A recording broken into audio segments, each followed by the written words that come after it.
Véritable catastrophe vivante assez puissante pour tuer notre bon vieux Superman, Doomsday et ses capacités de régénération n'ont rien à envier à Wolverine. Ce monstre de Krypton et tueur de masse planétaire semble être aussi inarrêtable que le fléau, mais du côté de chez DC pour le coup. Toutefois, le Doomsday du film est très différent de sa version comics.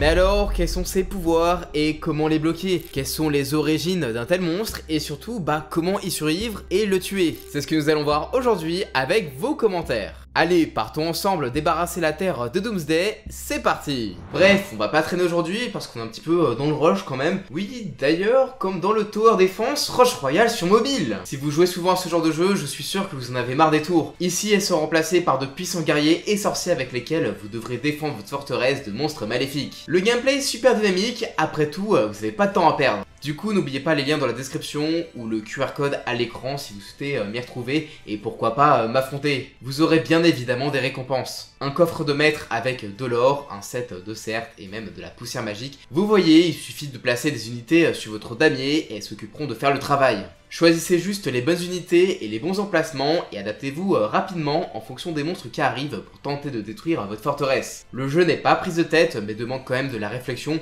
surtout si vous souhaitez jouer au plus haut niveau. En tout cas, j'aime beaucoup l'aspect collection du jeu qui permet à chacun de créer son propre deck pour sortir du lot. En plus des cartes, vous pouvez utiliser de puissants héros que vous pouvez même fusionner entre eux pour en obtenir de plus puissants. Les mages disposent de puissants pouvoirs élémentaires, les archers disposent de tirs mortels et les prêtres pourront soigner vos alliés affaiblis et leur offrir différents buffs. Vous pourrez bien évidemment vous mesurer aux autres joueurs dans des combats PVP classés, que ce soit seul ou en clan, mais si vous n'êtes pas trop branché sur la compétition, vous pouvez aussi collaborer avec eux pour farmer du monstre ensemble et obtenir de nombreuses récompenses. Pour jouer gratuitement à Rush Royale, téléchargez-le grâce au lien dans la description ou bien scannez tout simplement le QR code qui apparaît à l'écran. En passant par mes liens, vous obtiendrez en plus un coffre de maître avec de l'or, un set de certes et même de la poussière magique qui vous permettra d'obtenir une première carte légendaire. Et si vous êtes sur iOS, n'oubliez pas d'autoriser le suivi au lancement du jeu pour obtenir le coffre. Le bonus arrivera dans la journée après avoir utilisé mon lien de téléchargement, mais ne traînez pas trop car les récompenses sont limitées. Quand on voit un monstre pareil, on se doute qu'il n'est pas sorti par hasard de nulle part. Cette véritable calamité, aux origines plus anciennes que les Kryptoniens eux-mêmes, a vécu pas mal de trucs assez dingues qui expliquent sa force et sa haine envers la vie. Créé il y a des milliers d'années par un scientifique alien complètement fou, Doomsday devait devenir la création ultime, la forme de vie la plus forte. Et pour ça, bébé Doomsday a été lâché en mode survie sur la planète la plus dangereuse de toutes, à l'époque, Krypton. Loin d'être aussi pacifique et super avancé qu'à l'époque de Jor-El, cette Krypton-là était genre l'Australie qui aurait fusionné avec les enfers. Le but de l'expérience était de cloner le bébé après chaque mort pour le rendre plus résistant à ceux qui l'avaient buté. Après des décennies de ce procédé pas très éthique, la créature, qui gardait en mémoire chacune de ses morts, finit après des milliers de décès par haïr toute forme de vie. Et en vrai, on peut le comprendre, après avoir tué toutes les créatures mortelles de Krypton, il lui restait alors plus qu'un obstacle, ses créateurs. Il les réduisit en bouillie et finit par continuer sa folie meurtrière de planète en planète. Durant ses sympathiques voyages d'affaires, il lui est arrivé quelques dingueries avant d'atterrir sur Terre. Genre, affronter du regard cet insolent de Darkseid au point de le forcer à fuir leur combat, soi-disant parce que la planète devenait toxique. MDR, mais quel mytho! Ou encore, croiser un Green Lantern, le tuer et lui choper son anneau, ce qui l'a emmené sur Oa, où il tua des centaines de Green Lanterns ainsi qu'un gardien qui se sacrifia pour le tuer. Après ce petit désagrément, il atterrit sur la planète Caladron qu'il rasa quasi intégralement en seulement 3 ans, forçant les derniers habitants à fusionner en un seul être d'énergie capable de le vaincre. Après cette mort, entre guillemets, il fut attaché dans une combinaison chelou et envoyé dériver dans l'espace. Et la suite, on la connaît tous, crash sur Terre, combat à mort contre Superman et enfin des retours de temps en temps pour foutre le bordel au point de carrément revenir en Rebirth. Et ouais, comme pas mal de persos d'ici après le Flashpoint, le monstre a été reboot en New 52 et a un peu changé parce qu'on lui a donné un petit peu des nouvelles origines,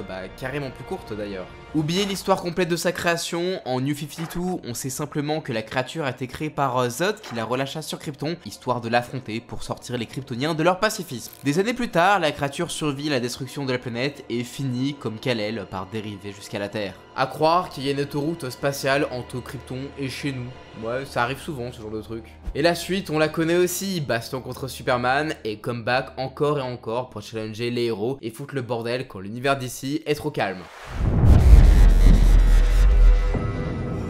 Que ce soit en New 52 ou en Post-Crisis, les pouvoirs de Doomsday n'ont pas vraiment changé et il est surtout connu pour sa force presque sans limite et ses capacités d'adaptation et de régénération terrifiantes. Avec une force qui ne cesse d'augmenter après chaque mort, un peu comme un Saiyan, le bougre est capable de terminer à lui seul des teams comme les Green Lantern ou la Justice League, ou même de surpasser des monstres de puissance comme Superman ou Darkseid. En New 52, c'est carrément arrivé à un point où le monstre peut créer une déchirure dimensionnelle juste avec ses poings pour sortir de la zone fantôme. Niveau résistance et endurance, il est pas mal non plus. Il peut tenir des combats contre des surhumains pendant des jours, survivre à des rayons combinés des membres de la Justice League ou à une explosion équivalente à 1 million de bombes nucléaires. Sans oublier le fait que son corps est également assez résistant pour tanker les rayons Oméga du poteau Darkseid. Et si par chance vous parvenez à le tuer, vous n'êtes toujours pas sorti d'affaire, bien au contraire. Et ouais, rappelez-vous, avec les expériences qu'il a subies pour créer la forme de vie ultime, Doomsday évolue après chaque mort pour pouvoir résister à ce qu'il a tué. En gros, si vous lui faites une nouvelle attaque, elle marchera une fois, mais la suivante, il tankera easy.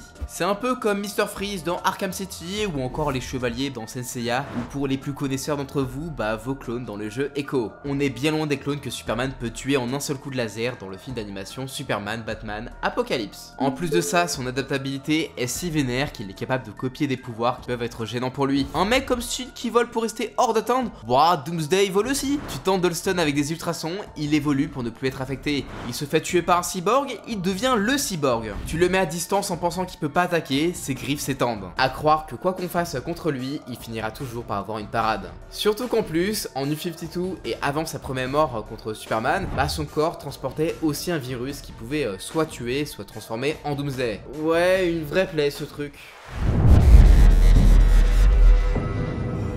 Maintenant qu'on connaît notre ennemi et ses points forts, voyons ce que vous avez proposé pour venir à bout de la bête dans l'univers d'ici. Oui, parce qu'on va éviter de jouer avec des crossovers pour plus d'équité et parce que ce serait assez vite le bordel. Et évidemment, pour plus de suspense, on va commencer par les solutions qui ne marchent pas. L'équation d'Antivie est une idée plutôt originale, mais je pense qu'à cause de son nom, on se méprend un peu sur ses effets. Bah ouais, contrairement à ce que son nom laisse penser, c'est pas une équation qui raye toute vie de l'existence façon Thanos Snap quoi. Cette formule mathématique cosmique permet en effet à celui qui la maîtrise de dominer toute race sentiente qui perdra alors toute volonté de vivre ou de liberté. Problème, est-ce que Doomsday est vraiment sentient? Ben pas vraiment, puisque la sentience c'est ressentir la douleur mais aussi le plaisir et diverses émotions, là où Doomsday est un être qui ne ressent que la douleur et la haine de manière instinctive. Donc pas sûr que cela fonctionne sur lui, à part sur des versions sentientes. Enfin, pour les pierres de l'infini, on les a déjà vu faire un tour dans l'univers d'ici, et malheureusement, elles ne fonctionnent que dans l'univers où elles ont été créées, donc pas utilisables à part en jolis bijoux. Une solution assez originale que j'ai vu passer serait de forcer mentalement Doomsday à changer de cible pour lui faire penser qu'en fait, c'est lui le danger qu'il veut tuer et non toute autre créature vivante ou plus particulièrement les Kryptoniens. Bon désolé parce qu'il y a un gros souci à tout ça, en fait il a été génétiquement programmé pour une seule chose, vivre. Or comme c'est codé dans son ADN, c'est pas modifiable mentalement et même si on lui implémentait l'idée de se suicider en boucle, son programme génétique l'en empêcherait et risquerait de le faire bugger. Et j'ai vraiment pas envie de voir les risques que ça aurait qu'un monstre pareil bug en tout cas.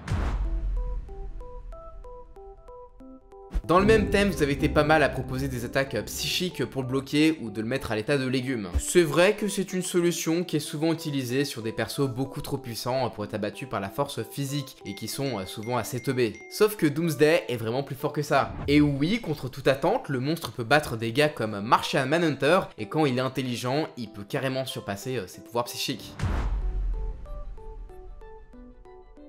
Une solution qui m'a été beaucoup proposée, c'est évidemment la fameuse lance en kryptonite de BVS. Alors si dans le film la lance combinée aux grenades à kryptonite fonctionne si bien sur Doomsday, c'est parce que dans cette version, il est créé à partir du corps d'un kryptonien. Celui de Zod qui est donc vulnérable à la kryptonite. Dans les comics, le monstre n'a pas les mêmes origines et même s'il a bien un peu d'ADN kryptonien, la kryptonite tuant sur la durée, ça convient pas trop contre lui. Vu qu'il est capable, je vous rappelle, de s'adapter pour y résister. Donc vous pouvez garder votre lance au placard. Pour finir sur les solutions qui ne marchent pas, on va rapidement parler d'une que vous avez pas mal proposée, le piéger dans la zone fantôme. Cette zone intemporelle en dehors de l'espace-temps et constituée de néant sert généralement de prison aux pires êtres de l'univers d'ici. Une prison qui marche sur tout le monde sauf en New 52. Et ouais, dans cette version, la prison est une véritable passoire dont Zod et d'autres persos ont réussi à sortir. Et forcément aussi, Doomsday il sort tranquille juste avec la force brute. Donc pour résumer, la zone fantôme marche mais que sur le Doomsday avant le Flashpoint. Alors en vrai, je suis vraiment fier de ma commu parce que encore une fois, vous êtes surpassés et vous avez pensé à beaucoup de solutions qui fonctionnent. Allez, trêve de bavardage et de suspense et entrons directement dans le sujet. Et puisqu'on parlait de la zone fantôme précédemment, bah restons dans les pièges en tout genre, puisque vous l'avez compris, le bougre est certes puissant, mais assez teubé. Et c'est la faille que vous êtes pas mal à vouloir exploiter. Et ouais, à force de le tuer, une bonne alternative pour se débarrasser d'un personnage aussi fort, c'est de le piéger, histoire de le dégager dans l'espace. Ça permet de déplacer le problème en espérant juste qu'il ne revienne jamais ou que d'autres s'occupent du problème. L'important c'est de ne plus l'avoir dans les pattes.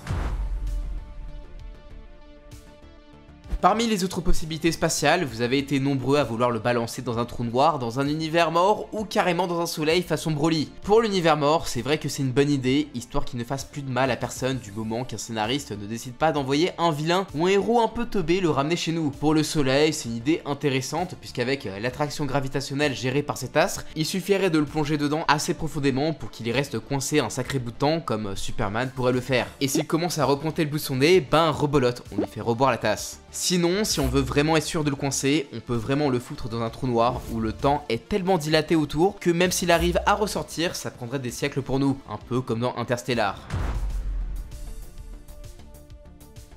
Toujours pour piéger cette bête dénuée de réflexion, le moyen auquel vous avez pensé, c'est évidemment la magie. Avec des pouvoirs magiques qui permettent des trucs assez fous comme changer des gens en lapins, les téléporter ailleurs, voire même dans une autre dimension, ben même pas besoin de le tuer directement avec un blast magique. Autant s'amuser avec les possibilités quasi infinies de ce genre de pouvoir. En tout cas, je suis sûr que c'est ce que ferait Constantine ou Zatanna. Alors, on l'a jamais vu affronter de magicien, mais à mon avis, il a aucune défense contre la magie pour l'instant, donc en vrai, pourquoi pas.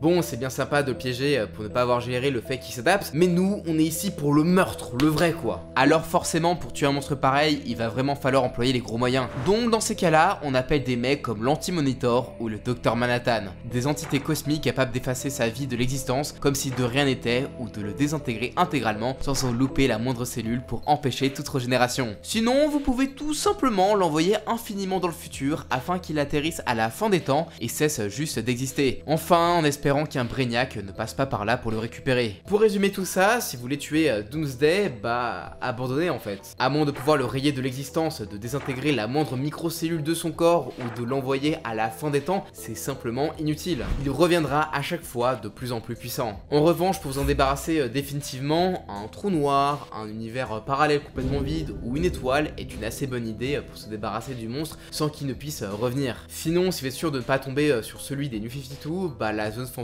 reste une bonne solution. Et si vous êtes créatif, un petit coup de baguette magique pour en faire une grenouille ou autre, ou encore bah l'envoyer ailleurs, bah ça reste une solution assez originale qui n'a étrangement jamais été utilisée contre lui. Au final, Doomsday a beau être la soi-disant forme de vie ultime, bah ça reste qu'un gros boss quasi intuable et complètement teubé qui ne sert qu'à pousser à bout des héros bien trop puissants. Alors oui, son premier combat contre Superman devait être une sacrée claque à l'époque, mais depuis, ben il n'a pas une si grande importance que ça, et il n'est pas apparu si souvent. Et c'est un peu normal, son intérêt en termes de scénar est assez limité avec son caractère intuable et évolutif. Mais est-ce que c'est pas aussi ce qui fait partie de son charme? Et vous, qu'est-ce qui vous plaît le plus chez Doomsday? Et surtout, bah comment le tuer? N'hésitez pas à me le dire en commentaire, et si vous avez toujours envie de vous frotter à des vilains ou bien des héros bien vénères, bah je vous conseille ces vidéos qui pourront bien vous y préparer. Et si vous avez aimé la vidéo, bah pensez à lâcher un petit pouce bleu, à vous abonner ou à partager la vidéo, ça fait toujours super plaisir. Et puis moi je vous dis à la prochaine, ciao!